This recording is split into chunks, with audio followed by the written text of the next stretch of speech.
Part of the problem we have oftentimes with oral language assessment is lots of it isn't very practical to the classroom. Some of it takes a lot of time away. But there are some types of assessment for certain parts of speaking that are pretty easy to assess.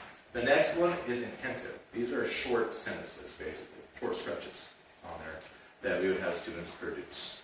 Usually what we want to do is have students say something, maybe at a sentence level, maybe a couple sentences, whatever it may be, but we're going to be measuring lots of these structural issues, things like grammar, vocabulary, phrasal functions, those different areas. So intensive is going to be fairly short as well. It's going to be pretty easy to assess as well, right?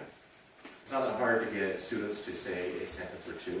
Sometimes we give them things like picture cued assessments. Here's a picture. Tell me what's happening in the picture. The boy is kicking the ball. Perfect. And whatever it is. But we can do those types of short stretches, and we can test their grammar abilities. The next one would be responsive, and this is where we move to dialogical speaking. So we're going to have dialogue.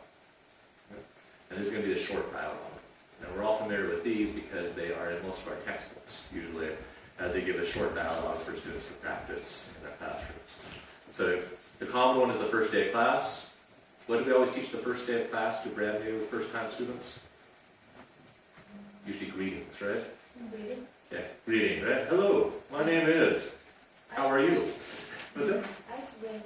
Icebreakers, those types of things, right? So oftentimes we bring this into it and we have that conversation and students practice that conversation with each other.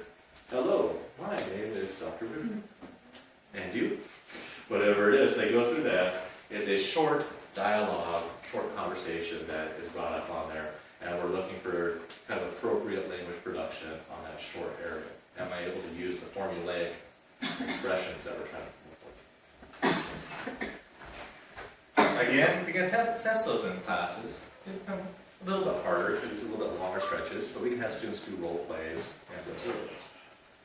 The fourth one is interactive. So interactive is longer dialogue. Right? Think about when you have